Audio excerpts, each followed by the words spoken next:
for you. So there are 3 series tied at 2 games apiece, and all of them, right, they're in the Western Conference. The Jazz versus the Mavs, the Grizzlies versus the Timberwolves, and surprisingly to everyone who isn't Kendrick Perkins, the Suns and the Pelicans. So that brings us to the all-important Game 5. Because remember, the team that wins Game 5 in a best-of-7 series, it's tied at 2, advances 82% of the time. So the Jazz versus the Mavs, that's one of 3 games on the schedule tonight. The other Game 5 is the Raptors 76ers. And what are you doing, Perk? What you mean? I'm cleaning up this mess. You know somebody getting swept. Matter of fact, that's not good enough. We got to get the push broom to clean up this mess. Oh, you need the big guns. Yeah, to clean up Ben Simmons, KD, Kyrie, Steve Nash. They getting swept tonight. All right, well, I'm going to try not to trip. You carry on. That's right, though. The Celtics-Nets Game 4. Brooklyn head coach Steve Nash spoke to reporters earlier today on Ben Simmons remaining out of the lineup. Yeah, I mean, I wasn't really expecting him to play. I was, like we've said all along, where he's trying to improve. He's working through it. Reports that he was playing was from the outside, where that came from.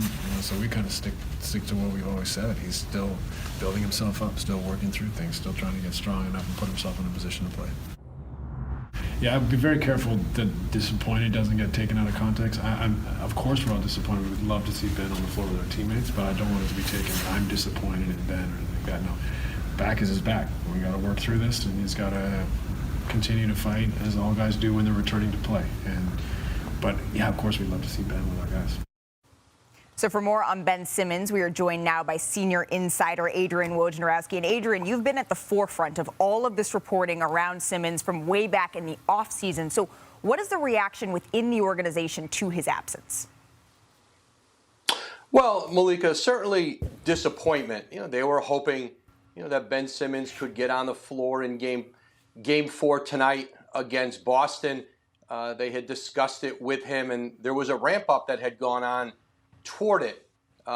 He had about 10 pain-free days prior to coming into the facility on Sunday. But listen, the Nets know that this is a work in progress with Ben Simmons. And, there's more than just, certainly he talked of back soreness on Sunday. And, there were other issues throughout the whole season in Philadelphia. At the very least, listen, they would have loved to have him in uniform on the bench tonight against the Celtics and given Steve Nash the opportunity to perhaps use him, see how he could help. But ultimately, listen, they have Ben Simmons under contract for another 3 seasons, and they very much want him to be a big part of this organization's future.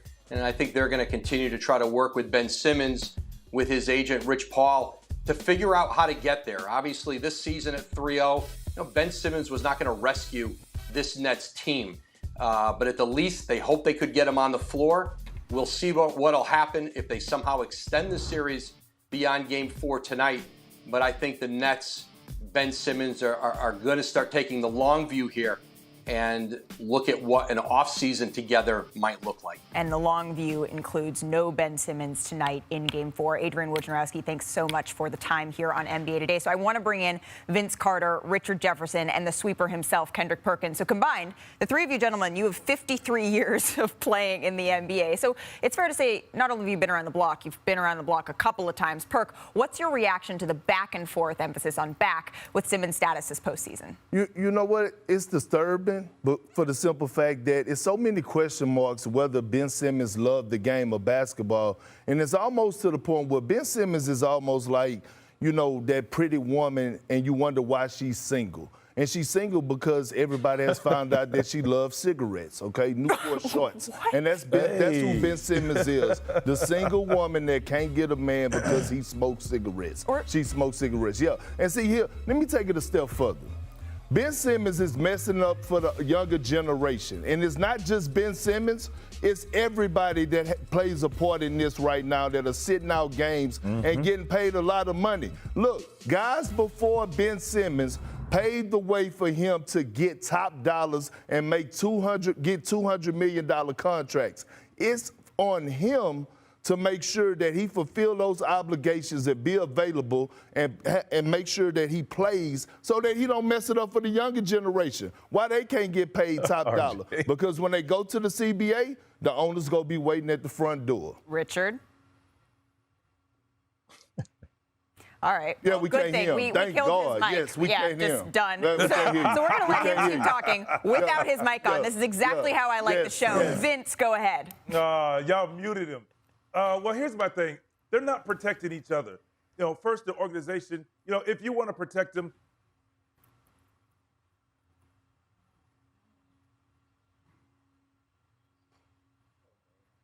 I think we lost Vince, too. Hey, When you Perk, put- it's you and me. It's all good. Oh, wait. Did I hear Vince? Did I hear No. Vince from the ether?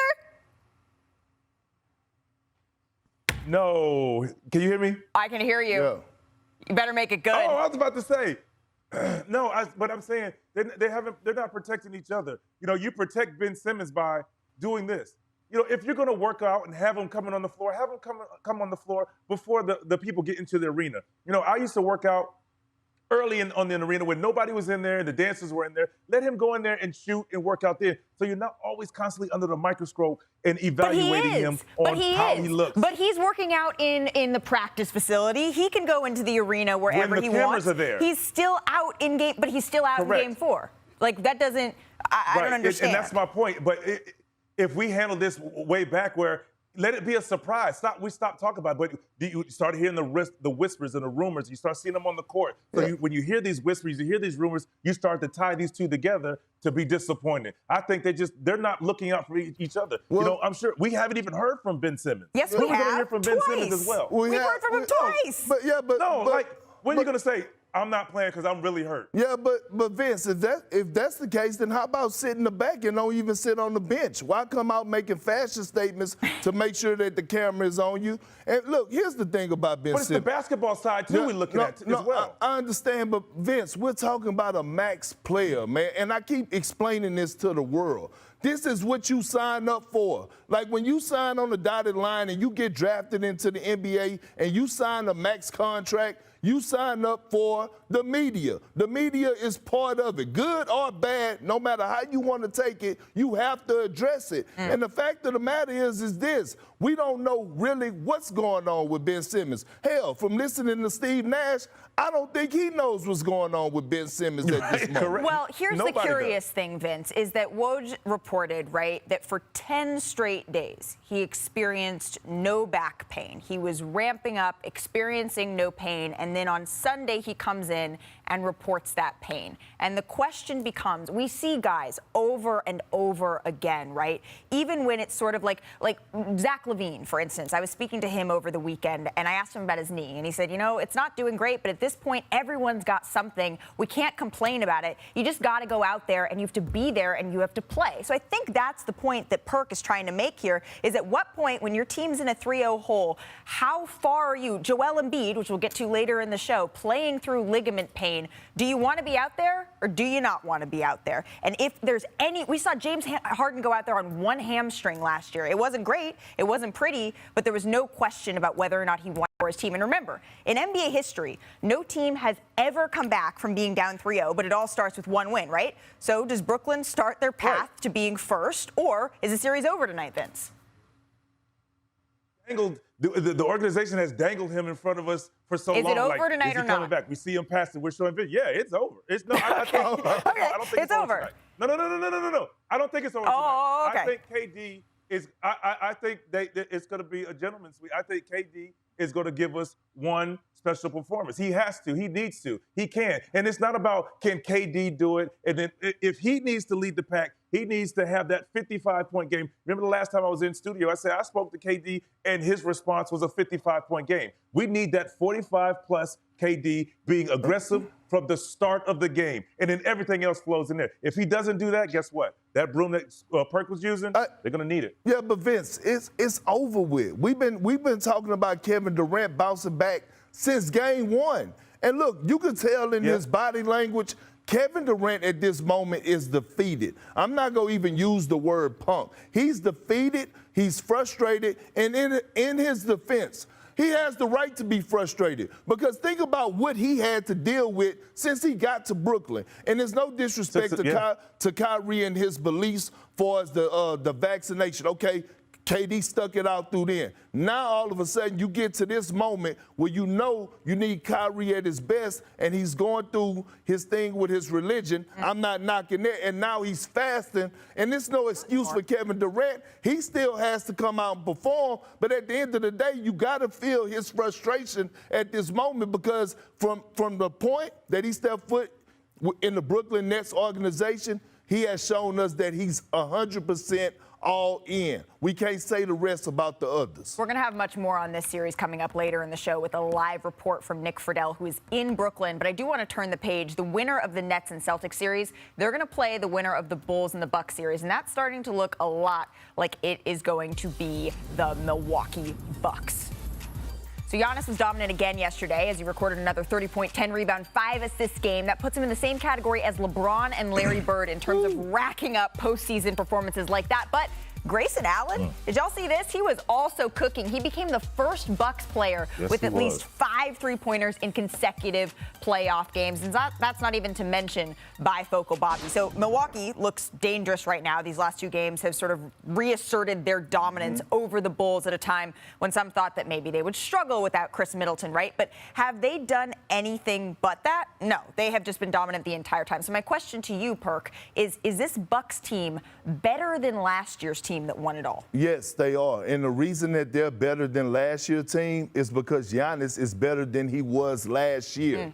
Right? Giannis is the best player in the NBA. Let's be clear about that right now. His mentality, the way he stepped up his game, elevated his game, the way that he improved on his weaknesses. Now he's taking that jump shot and those steps back with authority. Look, we know that he's already the most dominant player, the way that he's attacking downhill, but now he's making guys around him better. And it's just, when I look at this man and I'm looking at the spanking that he's giving the Bulls on their home court, I'm like, look, this dude right here has stamped and proven to us that he's the best player in the league, which makes them a better team, which makes this team better than last year. Real quick, Vince. So, Perk, tell me this. Without Chris Middleton, they're as good as last year moving forward. Not this series. You're right. He is dominant, and he can win this series without Chris Middleton. Perk says yes. Let's talk about moving forward, though. Yeah, yes, because Giannis is that good. Giannis is reminding me of LeBron James when he was in Cleveland running the table with the Cavaliers. And it don't matter who went down, LeBron would step elevating his game. That's what Giannis is doing right now. One thing I've learned personally is to never doubt Giannis Antetokounmpo, Vince. I'm sorry. We don't doubt him. No? Absolutely, we don't doubt him. I'm just saying Chris Middleton makes the game a lot easier. It opens up the floor for him. So when you're playing better defensive teams, i.e. like a Boston Celtics, like a Miami Heat, who do a great job of rotating and putting bodies on them, you need a guy for some separation. You need the guy to open the floor up for him. So now double teams are second late. You know it. You know, one-on-one, you can't guard a lot of guys one-on-one. But when there's guys that you can pick that say, hey, we're off of this guy because he's not out there. But when you put Chris Middleton in that slot position when you're posting up Giannis or isoing out Giannis, it makes a huge difference and it opens things up for everyone else. That's all I'm saying. I tend to agree with Perk. Just when I'm looking at their bench depth, when I'm looking at what those guys learned in the postseason last year, the Pat Connaughtons of the world, what Grayson Allen, who's an addition, is able to give them. Serge Ibaka is now on this team. He's able to be battle-tested. They've gone through the fact that they won without Giannis. So if they can win without Giannis, they can certainly win without Chris. That's not to say that Chris isn't an integral part of this team. He absolutely is. All you have to do is look at that Phoenix series when he took over one of the games. Drew Holiday had his game, and then Giannis obviously had his signature Game 6. But we'll see. Game 5 is back in Milwaukee on Wednesday. Mic check. No, I think they are probably going to rely. They need to rely heavily on him. He is now their best player in the series, and he's Chris Paul. He's the guy that makes their offense run. But you do need more. You need those campaign games that we saw last year. We need Cam Johnson to show that elevation that he's made all season. DeAndre Ayton has to be a dominant force. DeAndre Ayton has to try and get himself up to being a top 4 player in this series, a top 2 player, maybe even one night being the best player on the floor. That's the type of ability that he has. But I think this statement saying that we're relying too much on Chris Paul is also kind of a whistle to all of the Suns. And I think that's what Monty Williams saying. Everybody else needs to step up. I can't just keep looking at Chris. Vince, what's your level of concern for the Suns right now? It is a level of concern as well, because I look at it like this. I agree with what RJ is saying. And the Pelicans have put the young guns, the defensive guys, and picked up Chris Paul full court, making him work, trying to get into his legs a little bit. But here's the thing. We said when Chris Paul was out, can Devin Booker assist, facilitate, get guys going? We knew he was going to score because he got the scoring. He's their go-to guy. He's their scorer. Now that Devin Booker's out, where do you get the scoring from? You have your facilitator. You have your floor general. But who's going to pick up the scoring slack? My thing was the whole time is like, while Devin Booker's in, they just needed campaign and those just to run the offense and just be consistent. But now you're talking about who's going to score. Yeah. You know, who are guys that you can put the ball and go get buckets? That's my concern for them. If they're not getting points, you're asking Chris Paul to now get past Alvarado, who's hawking you, Herb Jones, who's hawking you, and go score, you're asking a lot. Well, I know that Big Perk has a level of concern about the Suns right now, but what are you most impressed by? Because I want to make sure to give Jose Alvarado, Herb Jones, and C.J. McCollum their flowers. What are you most impressed by with this Pelicans? One, I said that Brandon Ingram with Devin Booker being out was going to be the best player in this. Now he's the best player in this series, and he is. But you know what? We have to give a lot of credit to Willie Green, because I keep saying the reflection of the way that this Pelican team is playing, the tenacity, is a reflection of their coach. And I'm watching on how these guys are locked in defensively. We're seeing something out of Larry Nance that we haven't saw ever. He's locked in, he's sliding his feet, he's getting down, he's getting it out the mud. Jackson Hayes is coming in and providing minutes. When you see guys running from the paint to challenge three-point shots and blocking them, that's buying into what Willie Green is preaching. Yeah. They're playing hard, and they have a level of confidence. And right now, with Devin Booker being out, the New Orleans Pelicans are the better basketball team. I want to dive in on the New Orleans Pelicans just a little bit more with Anscape's Mark Spears. So I want to bring him in because, first off, Mark has a piece coming out, you do tomorrow, on C.J. McCollum. Why did C.J. want to be in New Orleans when he was asked about the possibility of being dealt ahead of the trade deadline? Well, in recent years, we've seen Chris Paul, Anthony Davis, and Drew Holiday want to leave. That's certainly not the case for C.J. McCollum. He did a lot of research before the trade.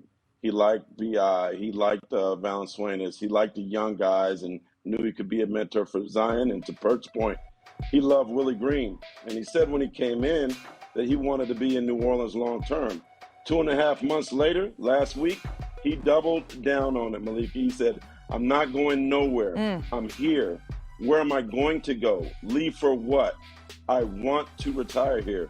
He also told me he wants to have a Drew Brees kind of impact on and off the court for New Orleans. Well, if he wants to have a Drew Brees impact, that starts with one championship. Mark Spears, thank you so much. Everyone, make sure to check out that piece on Anscape dropping tomorrow. So moving now to another series that's knotted up at 2 apiece, the Mavs and the Jazz. Ooh-wee, the Mavs. They went into Game 4 with a 2-1 series lead, all while Luka was out. But with him back, they fell in Game 4 in Utah. The Mitchell to Gobert connection was looking just fine in that one. The Jazz, they close out that one in style. Your final score there was 100-99. So how rare exactly was this connection? Well, it was Mitchell's only assist to Rudy in the game and his first on a game-tying or go-ahead shot by Gobert in the final minute of any game they played together. Also, according to Second Spectrum, Mitchell averaged fewer than 3 passes per game to Gobert this season. So no one knows these teams better than the man who is joining on this series.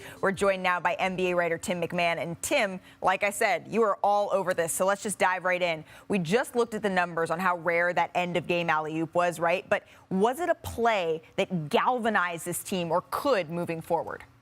You know, that's certainly the hope, and I could see it. It was a storybook way for the Jazz, who felt like they were kind of on their last life going into that game, to pull out that win.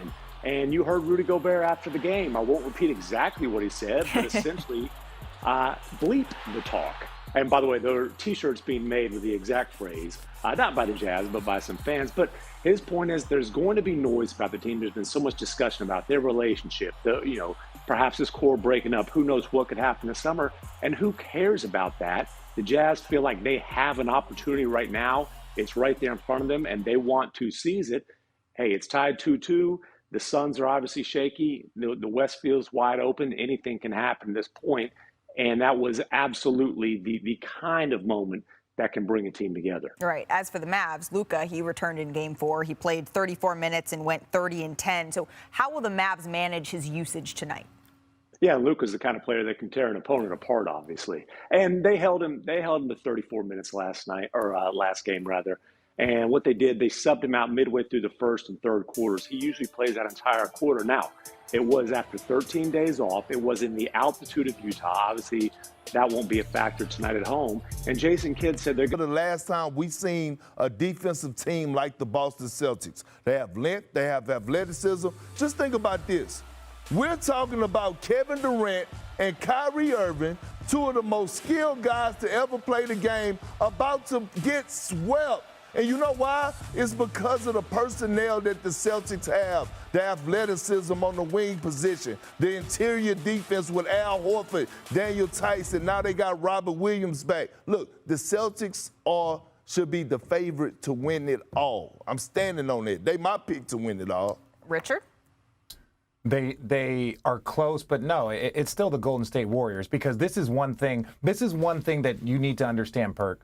Part of everybody's frustration and why the Celtics have been so dominant is also the type of basketball that the Brooklyn Nets are playing. They're playing a ton of one-on-one against a great defensive team, and those guys are stepping up to the plate. You go against the Golden State Warriors, and that ball is moving, and you got all four of those guys moving the ball, popping the ball, shooting the ball, everybody playing a team version of basketball. That becomes exponentially harder to guard. So they'll still defend it better than everybody else. I'm not saying that the Celtics wouldn't defend it better than everybody else, but we can't sit here and say, look at what they're doing to the Brooklyn Nets, a team that has struggled all year long. They don't really play high-level defense, and we're going to base that and say it. The Warriors playing the Nuggets, bro. They the worst team. No. I'm talking about the Boston. I'm talking about the Boston Celtics. We can't judge the Boston Celtics purely off how they're dominating. But we could judge the Golden State Warriors on how they dominating the worst team in the playoffs. No, but I'm saying that. No, I'm talking about their style of play, not who they're dominating. I'm talking about the style of play and how they contradict. Brooklyn plays a one-on-one version, and the Celtics are locked in on that. And it doesn't matter how great of a one-on-one player you are, the Celtics are locked in. We've seen the Golden State Warriors dominate everybody with the great style of basketball, and that is movement. Richard. I'm not judging them based off of how they're dominating the Denver Nuggets or how they're playing. I just think that the Golden State Warriors should be the title favorite. Richard Jefferson, the Boston Celtics has been the best team since February. By the Agreed. way, okay, so they actually have the personnel to switch and guard Klay Thompson and Steph Curry. They have the bodies to do Jordan that. Poole. Okay, and Jordan Poole. Add Jordan Poole to that. They also have the Defensive Player of the Year, Marcus Smart, who's, by the way, shutting Kyrie Irving down right now, one-on-one with no help. So I'm just trying to see. Boston's not going to beat Miami, bro. Boston won't beat Miami. Okay. Richard, what's your middle name? Why? It feels like that was a full name moment. It should be Richard Jefferson. Yeah, I was like, why? Why do you want to know? Who's asking? Why are you asking my government? Vince, please offer some sanity to this conversation. What do you think? Should they be? I mean, I think the best two teams are Golden State and Boston. I mean, my edge right now is Golden State, but I like what Boston's doing as well. So, hey, I'm looking at a finals, Golden State and Boston. Hurt. Richard Dolores Jefferson, you are outnumbered. They won't. I don't care if I'm outnumbered. I'm not in this to be popular. I'm not in this to be with the group. I don't think that they are better than Miami, even though the Boston Celtics are amazing. That is no knock on them. And look, my opinion might change. It might change in a week. It might change in a day. But like right now, I think that the Golden State Warriors, when you talk about offense, defense, the way Jordan Poole is playing, the way Klay is getting going, Steph is still not even playing. I think like he's not even starting yet. So they don't even have their. We haven't seen so much stuff from them. That's your comeback. There's just so much more to see. He's not even starting yet. It's not about no. who started. I'm just saying they're not even playing their best version of basketball yet. They're playing good, but they're not playing their best version. I think they will be playing their best version of their game in another couple weeks because Draymond just got back, and then Steph was out. Now Steph is back, and they're still going out there and playing a high-level version of ball. Well, guess who's playing arguably the best basketball in the world right now? The Celtics are balling. Jason Tatum and the Boston Celtics. Yes. Okay, Vince, so why you straddling the fence? Yeah. But I'm not picking championships after you're dominating 6 seeds. I figured we're talking about 2 teams that are playing against the 6 and 7 seeds. Like, come on, bro. Okay, No. Richard Allen Jefferson, enough. Coming off a lackluster outing in the Minnesota Timberwolves Game 3 loss, Karl-Anthony Towns responded with a prolific performance in Minnesota's 119-118 win over the Memphis Grizzlies in Game 4 on Saturday night. The best-of-7 series is now deadlocked at 2. Towns' monster stat line in this one was 33-14, joining KG as the only Timberwolf to have a 30-10 playoff game. So, I want to start with you, Vince. Assuming the Warriors go on versus Denver, right? Which of these two teams in the Grizz and the Wolves would pose a tougher matchup for the Dubs? I've been going back and forth with this, but I'm going to say the Grizzlies. I'm going to keep it's plain and simple. The Grizzlies are playing great basketball, very confident, and they've played well against some of the best teams in the league. So they're going to look for that challenge and accept it and invite it with open arms. You know, I'm staying on the dark side. I'm going with the Memphis Grizzlies. Rich? Man, neither of these teams. I'm not saying they wouldn't win some games against the Warriors, but neither of these teams. If you watch these games, and I have been very fortunate to call them, and you watch the mistakes that are made consistently by both teams, foul trouble by both teams, bad turnovers, bad plays, just not the highest level of basketball IQ that we have seen. So what I am saying is that what I have seen from both of these teams and sitting courtside and watching both games, I am telling you right now that both teams have a lot of work to do before. My pick is neither. Well, you got to pick one. No, I don't. Neither of them. I don't have to pick one. Neither Richard, of them. Here's the problem that I have with you. Just Minnesota and Memphis are way better than the Nuggets, okay? So Golden State hasn't been challenged yet. We're not going back down. Golden State hasn't been challenged yet. So we go discredit the defense that Minnesota and the Memphis Grizzlies been playing. How they on each other? Oh, they've been playing on each other when you watch it? Right around in here, and it sort of like takes it's around the UCL area, and it takes your hand. So he said he was testing it out, and when he would pull on it, it would go further than it's supposed to go, right? When you compare it to the other thumb, it would go further than it's supposed to go. So it mostly affects him when he's rebounding, when he's shooting free throws. Obviously, it could have some effect on when he's shooting because it's on his shooting hand. But it's a grip injury, and so he thinks he can play through it. And when this happened to him, he didn't really know when it happened. It was some point during the first half. He played the whole second half in that Game 3, hit the game-winning shot in that game. But that's adrenaline. Afterwards, it was sore. And they examined him afterwards and told him, we think it's torn. He did not even want to have an MRI. He was just like, if it is what it is, I'm playing through it. I can't make it worse. This is not what's going to take me out. And it's that sort of idea of he's had a lot of injuries over the years. He doesn't like getting MRIs. Nobody does. He's 7 feet tall. You got to get an MRI tube. Nobody wants to do that. But it is what it is. He knows he probably has to have surgery on this afterwards, but he thinks, along with the Sixers medical staff, they have a plan for how to manage this pain level, which is going to bother him the whole rest of the playoffs. Well, for right now, though, he is playing through it. We will continue to monitor this closely, and we will have you helping us every step of the way. Ramona Shelburne, thank you so much. I want to go from one Eastern series to another. The Miami Heat, they're up 3-1 following a 110-86 pounding of the Hawks in Atlanta. Jimmy Butler delivered 13 of his 36 points, while Miami outscored the Hawks 30-15 in the second quarter, took a 14-point lead. Butler also had 10 rebounds, 4 assists, and a block. So he's doing a little bit of everything here. I want to bring in Richard and Perk. Richard, starting with you, who would have the advantage in a 76ers Heat series if the two meet next round? It's the Miami Heat. I think the Miami Heat are playing some very, very good basketball. It's gritty basketball. It's tough. I know the Boston Celtics are the best defensive team, but this team is pretty good also. And so when I look at the Philadelphia 76ers and you look at what Bam can do against Joel Embiid, really not guarding him one-on-one because nobody can guard him one-on-one, but you can limit your help. And I think the versatility and the depth that the Heat bring, plus that intensity on the defensive end, I'm going with the Heat. Plus, right now, they have some health, but Kyle Lowry is still a question mark. Perk, who do you got? You know what? I get a slight edge to the Philadelphia 76ers because the emergence of Tyrese Maxey. I saw late in that overtime game in Game 3 when James Harden fouled out. It went two-man game with Joel Embiid and Tyrese Maxey, which showed me growth.